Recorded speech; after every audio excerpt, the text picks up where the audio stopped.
بسم الله الرحمن الرحيم. In the name of God, the most gracious, the most merciful. Deen and Seen Podcasts. Hello everyone, welcome to the third episode of our podcast. I am Mariam.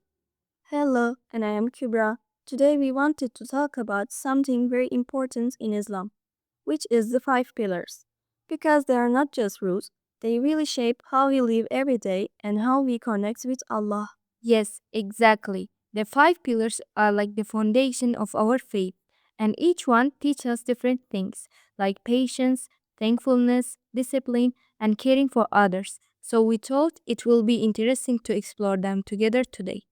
I think it's also really helpful for everyone listening to understand that these pillars aren't just rituals we follow automatically, but they have deep meanings that guide our actions, thoughts, and relationships. Totally, and we'll try to explain each pillar in a way that shows why they are important and how they can actually make our lives more meaningful and balanced. Let's start with the first pillar, the Shahada, which is a declaration of faith, saying there is no God but Allah and Muhammad is his messenger. Might sound simple, but it's really about believing it with your whole heart and letting it guide everything you do in life. Yes, it's not just words, it's a commitment to live honestly, to try your best to make good choices, and to always remember that Allah is watching and guiding us, which can really affect how we treat other people too.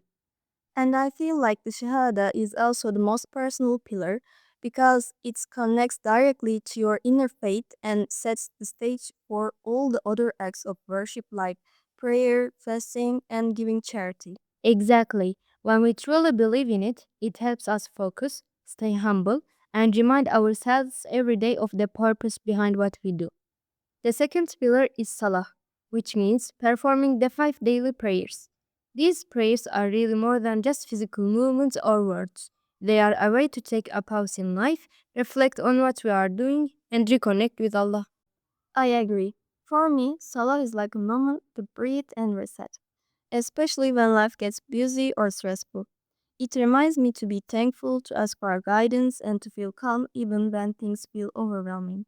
And it also teaches discipline because we have to organize our day around these prayers, which helps us manage time better and stay consistent with our faith. Plus, it's a reminder that no matter what's happening, we can always turn to Allah, and that gives a lot of comfort and inner peace. Moving on to the third pillar, fasting or Sawm, especially during Ramadan.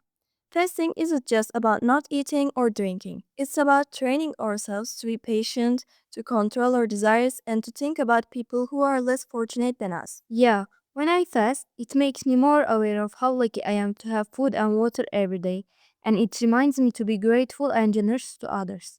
And I think it's also a spiritual practice because it helps us focus on Allah, reflect on our actions, and try to become better people by controlling our temper, our habits, and our selfishness. Exactly. It's a mix of empathy, self discipline, and spiritual growth all at the same time, which makes it really meaningful.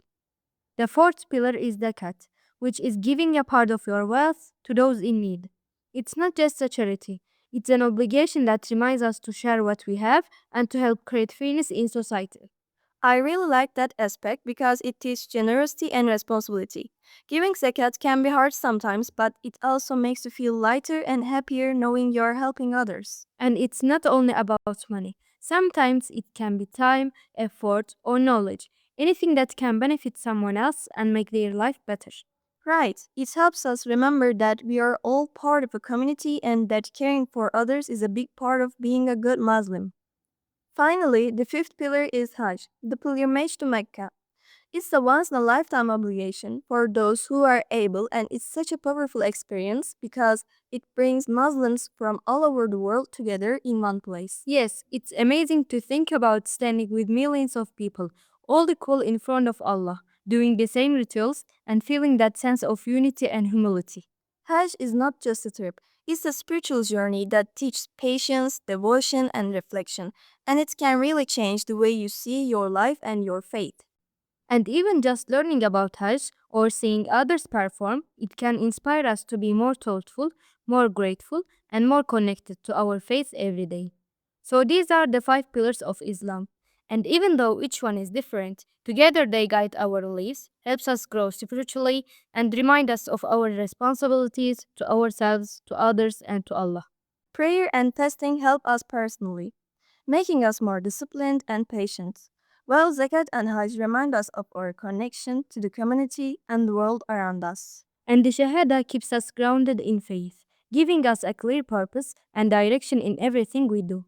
If we try to follow these pillars sincerely, they can make our lives more meaningful, balanced, and full of thankfulness, which is really what Islam teaches at its core. That's it for today's episode. We hope this chat helped you understand the 5 pillars a little better and see how they can apply to everyday life. Thank you so much for listening. We will back soon with more discussions about faith, life, and learning together. Bye everyone. Bye. See you in the next episode. You listen Deen and Seen podcasts.